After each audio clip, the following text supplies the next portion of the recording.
नमस्कार विद्यार्थियों को स्वागत है आप सभी का हिंदी गुजराती ऐसे में। आज हम लिखेंगे हिंदी निबंध लेखन अमर्त्य सेन पर। तो चलिए लिखते हैं। नोबेल पुरस्कार दुनिया का सर्वश्रेष्ठ पुरस्कार है तथा इसे प्राप्त करना निश्चय ही व्यक्ति और देश दोनों के लिए गौरव की बात है। भारतीय प्रतिभाओं ने कई बार यह पुरस्कार प्राप्त कर अपने देश को गौरवान्वित किया है। डॉक्टर अमर्त्य सेन भी उन्हीं प्रतिभाओं में से एक है जिन्हें यह गौरव प्राप्त हुआ है। वे अर्थशास्त्र में नोबेल पुरस्कार से सम्मानित किए जाने वाले पहले एशियाई है। डॉक्टर अमर्त्य सेन को वर्ष 1998 में कल्याणकारी अर्थशास्त्र के लिए अर्थशास्त्र के नोबेल पुरस्कार से सम्मानित किया गया। अमर्त्य सेन का जीवन परिचय व शिक्षा। गुरुदेव रविंद्रनाथ टैगोर द्वारा स्थापित विश्वविद्यालय शांति निकेतन में डॉक्टर अमर्त्य सेन का जन्म 3 नवंबर 1933 को हुआ था। उनके पूर्वज मूल रूप से बांग्लादेश की राजधानी ढाका के निवासी थे।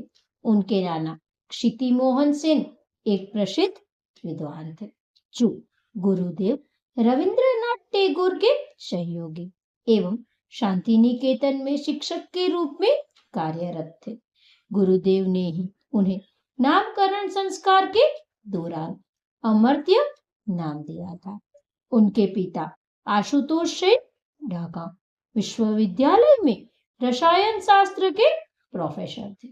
उनकी माता अमिता सेन भी एक सुशिक्षित एवं विदुषी महिला थी।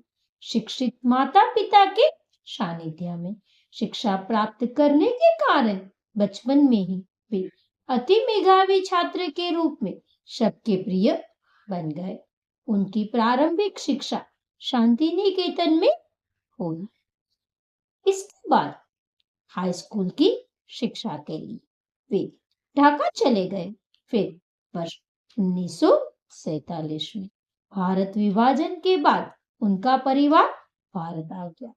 यहाँ उन्होंने प्रेसिडेंसी कॉलेज कलकत्ता में अपना अध्ययन जारी रखा। बाद में वे ट्रिनिटी कॉलेज में पढ़ने के लिए कैम्ब्रिज चले गए, जहां से उन्होंने वर्ष 1956 में बीए और 1959 में पीएचडी की उपाधि प्राप्त की। उच्च शिक्षा प्राप्त करने के बाद भारत लौटने पर डॉक्टर सेन जादवपुर विश्वविद्यालय कलकत्ता में अर्थशास्त्र के प्रोफेसर नियुक्त हुए। इसके बाद उन्होंने दिल्ली स्कूल ऑफ इकोनॉमिक्स एवं ऑक्सफोर्ड विश्वविद्यालय में भी शिक्षक के रूप में कार्य किया। उन्होंने MIT, स्टैनफोर्ड, बर्कले और कार्नेल विश्वविद्यालयों में भी अतिथि अध्यापक के रूप में शिक्षण कार्य किया। इसके साथ ही उन्होंने कैम्ब्रिज के ट्रिनिटी कॉलेज के प्रतिष्ठित मास्टर पद को भी सुशोभित किया। अर्थव्यवस्था में योगदान। वर्ष 1943 में बंगाल में जब अकाल पड़ा तब डॉक्टर सेन की आयु मात्र 10 वर्ष की थी। उन्होंने इस छोटी सी उम्र में अकाल त्रस्त लोगों को मरते हुए देखा, जिसका उन पर गहरा प्रभाव पड़ा और उन्होंने अर्थशास्त्र के अध्ययन के दौरान गरीबों के कल्याण के लिए अर्थशास्त्र के विभिन्न नियमों का प्रतिपादन किया। उन्होंने कहा, अर्थशास्त्र का संबंध समाज के गरीब और उपेक्षित लोगों के सुधार से है। उनके अर्थशास्त्र के ये नियम आगे चलकर कल्याणकारी अर्थशास्त्र के रूप में विख्यात हुए। उन्हें इसी कल्याणकारी अर्थशास्त्र के लिए नोबेल पुरस्कार प्रदान किया गया। अर्थशास्त्र को अध्ययन का विषय चुनने के पीछे उनका उद्देश्य गरीबी से जूझना था। इसलिए अर्थशास्त्रीय विवेचना के दौरान उन्होंने समाज के निम्न स्तर व्यक्ति की आर्थिक व सामाजिक आवश्यकता को समझने व गरीबी के कारणों की समीक्षा करने पर पूरा ध्यान दिया। उन्होंने आय वितरण की स्थिति को दर्शाने के लिए निर्धनता सूचकांक विकसित किया। इसके लिए आय वितरण, आय में असमानता और विभिन्न आय वितरणों में समाज की क्रय क्षमता के संबंधों की सूक्ष्म व्याख्या करते हुए उन्होंने निर्धनता सूचकांक एवं अन्य कल्याण संकेतों को परिभाषित किया। इससे निर्धनता के लक्षणों को समझना एवं उनका निराकरण करना सरल हो गया। अमर्त्य सेन के अनुसार कल्याणकारी राज्य का कोई भी नागरिक स्वयं को उपेक्षित महसूस नहीं करता। अकाल संबंधी अपने अध्ययन के दौरान वे इस चौंकाने वाले परिणाम पर पहुंचे कि लोकतांत्रिक व्यवस्था में अकाल जैसी स्थितियों से निपटने की क्षमता अधिक होती है, क्योंकि जनता के प्रति जवाबदेही के कारण सरकारों के लिए जन समस्याओं की अनदेखी कर पाना संभव नहीं होता। भारत का उदाहरण देते हुए उन्होंने स्पष्ट किया कि यहाँ आजादी के बाद कई अवसर आए जब खाद्यान्न उत्पादन आवश्यकता से कम रहा।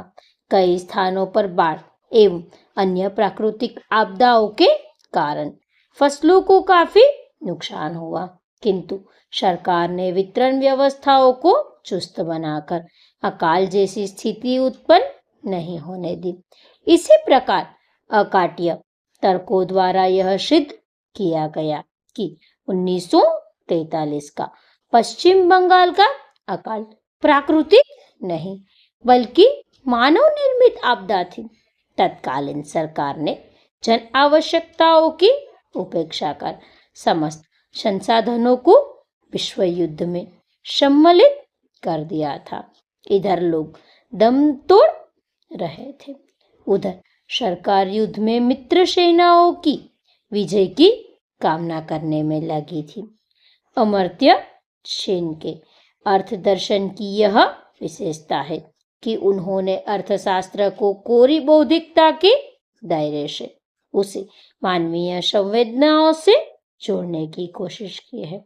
उन्होंने अर्थशास्त्र को निष्ठुर आंकड़ों के जाल से मुक्ति दिलाकर उसे अधिकाधिक मानवीय स्वरूप प्रदान करने की कोशिश की है। उन्होंने अर्थशास्त्र को गणित से अधिक दर्शन शास्त्र के दृष्टिकोण से देखा है। इसलिए वे अर्थशास्त्र के उद्धार के लिए वैसा कोई रास्ता नहीं सुझाते जो एडम स्मिथ और रिकार्डो जैसे अर्थशास्त्रियों की परिपाटी बन चुका है। अमर्त्य सेन से पहले के अर्थशास्त्री पूंजी, श्रम, निवेश, शेयर बाजार, वित्तीय घाटा, मुद्रास्फीति, विकास दर संबंधी आंकड़ों की व्याख्या में ही उलझे थे। आजकल मुक्त अर्थव्यवस्था और आर्थिक उदारीकरण के सिद्धांत को पूरे विश्व में मान्यता प्राप्त है। अमर्त्य सेन आर्थिक भूमंडलीकरण के सिद्धांत की उपयोगिता को तो स्वीकार करते हैं, किंतु उनका मानना है कि मानव संसाधनों के विकास के बिना भूमंडलीकरण के लक्ष्यों को प्राप्त करना संभव नहीं है। शिक्षा, स्वास्थ्य, सामाजिक समानता के अभाव में भूमंडलीकरण अनेक परेशानियों का जनक भी बन सकता है। भूमंडलीकरण से उनका आशय है कि विकास की समरसता इंडोनेशिया का उदाहरण देते हुए वे कहते हैं कि वहां भी भूमंडलीकरण को अपनाया गया था। इससे वहां बहुराष्ट्रीय निगमों द्वारा पूंजी निवेश की बाढ़ से आ गई। अर्थव्यवस्था में अचानक सुधार हुआ और प्रति व्यक्ति आय बढ़ने लगी। मंदी की संभावना के कारण बहुराष्ट्रीय निगमों ने अचानक पूंजी समेटना शुरू कर दिया। इस पूंजी पलायन से बेरोजगारी बढ़ी, बैंक खाली होने लगे। परिणामतः देश आर्थिक तंगी के संकट में फंस गया।